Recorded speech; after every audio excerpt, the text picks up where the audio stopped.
Welcome to 100 Days of Content, Day 3. So, ever since the dawn of websites and the internet, businesses have been pretty much putting pages on their websites dedicated to answering questions that they've been asked over and over and over again.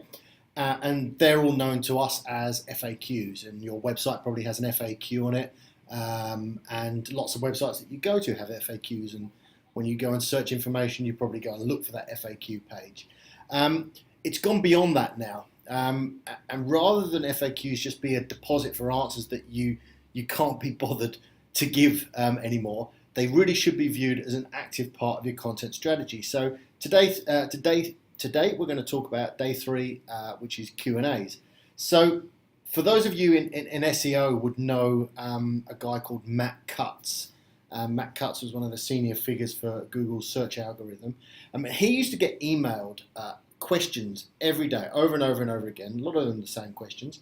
And what he would do is he would regularly sit down in front of a camera and just answer those questions.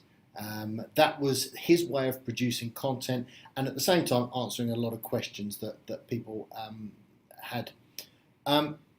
If you don't have everybody emailing you questions every day, and I certainly don't, and I imagine you guys don't too, there are places where you can go and actually answer other people's questions. Yahoo Answers is one of them, but Quora, Quora, and I'll show you the page there. 190 million monthly users. Now, to put that in perspective, Twitter has 313 million monthly users. So Quora's not far behind it at all.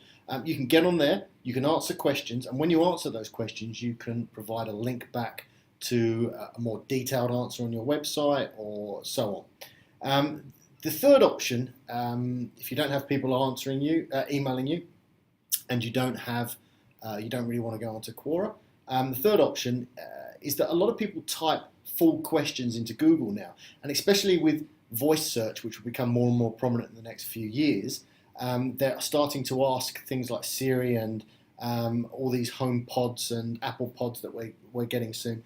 They're asking them full questions. So if you can predict what people are asking, then you can produce content that already answers those questions. Now, there's some tools that you can use out there to predict those questions. Google's keyword tool, which we'll talk about in other videos.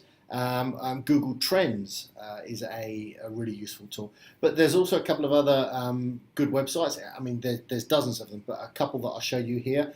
Number one is HubSpot's topic generator. So find out what questions people are using through that and start answering those questions already.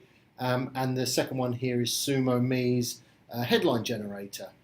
Again, use that to discover questions that people are asking and produce content for those questions. There's a huge range of content options with Q&A. Lots that you can do, so get in there and start producing some content full of questions and answers.